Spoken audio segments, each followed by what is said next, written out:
প্রান্তরের এক জনশূন্য শহরে বাস করত নাম না জানা এক যুবক। তার অবয়বে ছিল এক অদ্ভুত কঠোরতা। সে শহরের সবচেয়ে নিকৃষ্ট কাজের সাথে যুক্ত ছিল। চুরি, ডাকাতি এবং জুয়া ছিল তার নিত্যদিনের সঙ্গী। শহরের মানুষ তাকে ঘৃণা করত এবং তার নাম শুনলেই ভয়ে শিউ হয়ে উঠত। পাপের সাগরে ডুবন্ত এই যুবকের জীবনে ভালো বলতে কিছুই ছিল না। কিন্তু এই ঘোর পাপীর হৃদয়ে একটিমাত্র গুণ অদ্ভুতভাবে টিকেছিল। সে হাজারো পাপ করলেও মুখে কখনো মিথ্যা আনত না। এই গুণের কারণে তার শত্রুও তাকে সম্মান করত। সে জানত মিথ্যা বললে পাপের বোঝা আরও বাড়ে। একদিন সে এক গভীর রাতে শহরের সবচেয়ে ধনী ব্যবসায়ীর সিন্দুক চুরি করার সিদ্ধান্ত নিল। সে তার চুরি করার যন্ত্রপাতি নিয়ে প্রস্তুত হল। যুবকটি ব্যবসায়ীর প্রাসাদে প্রবেশ করার আগেই এক রহস্যময় বৃদ্ধের মুখোমুখি হল। বৃদ্ধটি তাকে একটি অদ্ভুত প্রশ্ন করল। সে বলল, তুমি কি চুরি করতে যাচ্ছ? যুবকটি তার গুণের কারণে সত্য কথা স্বীকার করল।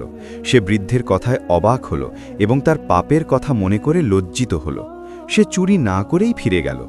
চুরির পরিকল্পনা ব্যর্থ হওয়ার পর যুবকটি তার ভাঙাচোরা কুঁড়েঘরে ফিরে এলো। তার মনে এক অদ্ভুত অস্বস্তি কাজ করছিল। সে সারা রাত ঘুমোতে পারল না। পাপের পথে হাঁটার ক্লান্তি এবং বৃদ্ধের সেই প্রশ্ন তাকে তাড়া করে ফিরছিল।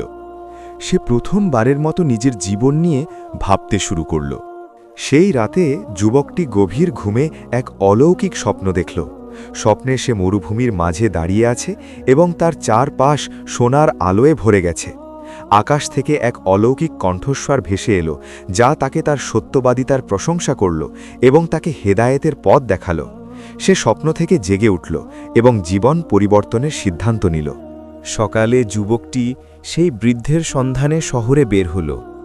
সে শহরে সবাইকে তার সত্য কথা বলল এবং তার জীবন পরিবর্তনের ঘোষণা দিল। মানুষ তার কথা বিশ্বাস করল এবং তাকে ক্ষমা করে দিল। সে একটি মসজিদ নির্মাণে অংশ নিল এবং সেখানে কাজ করতে লাগল। সে তার সমস্ত পাপ কাজ ত্যাগ করল। একদিন সে মসজিদ নির্মাণ করার সময় মাটিতে এক প্রাচীন সিন্দুক খুঁজে পেল।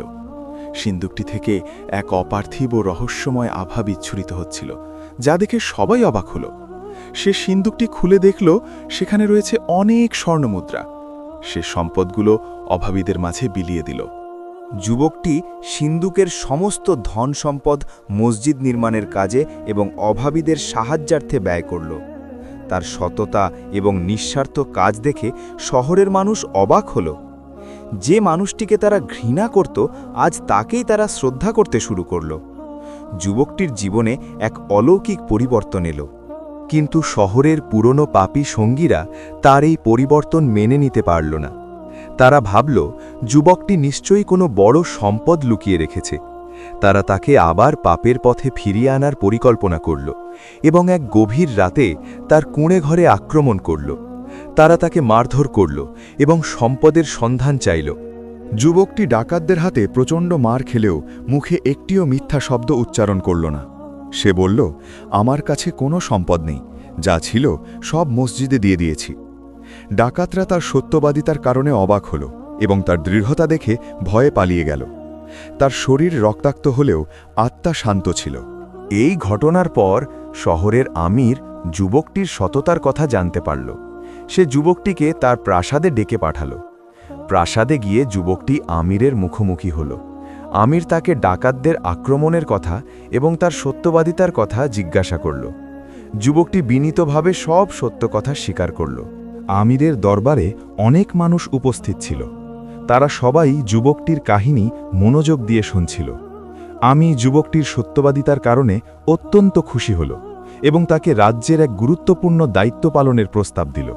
সে যুবকটিকে তার প্রাসাদে থাকার আমন্ত্রণ জানাল এবং তাকে অনেক সম্মান দান করল।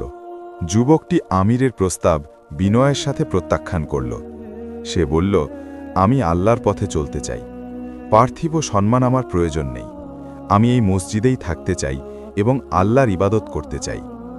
আমিরের দরবারে সবাই তার এই মহৎ সিদ্ধান্তের প্রশংসা করল। যুবকটি মসজিদেই থাকতে লাগল এবং আল্লাহর ইবাদতে মগ্ন হল। সে শহরের মানুষদের দ্বীন শিক্ষা দিতে লাগল এবং তাদের বিপদে পাশে দাঁড়িয়ে সাহায্য করতে লাগল। তার সততা এবং নিঃস্বার্থ কাজ দেখে শহরের মানুষ দ্বীনের পথে আসতে শুরু করল। শহরটি এক শান্ত ও ইনসাফপূর্ণ জায়গায় পরিণত হল। যুবকটির বয়স বাড়তে লাগল, কিন্তু তার সত্য কথা বলার অভ্যাস কখনো বদলাল না। শহরের প্রতিটি মানুষ তাকে একজন জিন্দা অলি বা আল্লাহর প্রিয় বান্দা হিসেবে সম্মান করত। তার পবিত্র আচরণের কথা চারদিকে ছড়িয়ে পড়ল।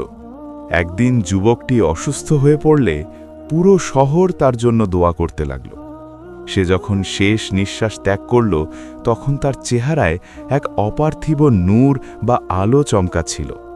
সবাই বুঝতে পারল সত্যবাদিতা তাকে মৃত্যুর পরেও অমর করে দিয়েছে। আল্লাহ তাকে তার সত্যবাদিতার কারণে হেদায়ত এবং জান্নাতের সুসংবাদ দান করেছেন। মনে রেখো, সত্য বলা মুমিনের সবচেয়ে বড় গুণ। যে হাজারো পাপের মাঝেও সত্যকে আঁকড়ে ধরে, আল্লাহ তাকে ক্ষমা করে দেন এবং সঠিক পথ দেখান। সুপ্রিয় দর্শক, আজকের এই দাস্তান থেকে আমরা জানতে পারলাম যে সততা এবং সত্যবাদিতা কিভাবে একজন মানুষের জীবন পরিবর্তন করে দিতে পারে। পাপের সাগরে ডুবন্ত এই যুবক কিভাবে একটিমাত্র গুণের কারণে আল্লাহর হেদায়েত লাভ করেছে, তা আমাদের জন্য বড় এক শিক্ষা। আপনারাও জীবনের প্রতিটি ক্ষেত্রে সত্য বলুন, আল্লাহ আপনাদের অবশ্যই সাহায্য করবেন। এই গল্পটি কেমন লেগেছে তা কমেন্ট করে আমাদের জানান এবং আপনার বন্ধুদের সাথে শেয়ার করুন। মারুফ দস্তানের সাথে যুক্ত থাকার জন্য আপনাদের সবাইকে ধন্যবাদ। নিয়মিত এরকম ইউনিক এবং শিক্ষণীয় ইসলামিক দস্তান পেতে আমাদের চ্যানেলটি সাবস্ক্রাইব করে রাখুন। আল্লাহ আপনাদের সবাইকে সত্যের পথে রাখুন। আমিন।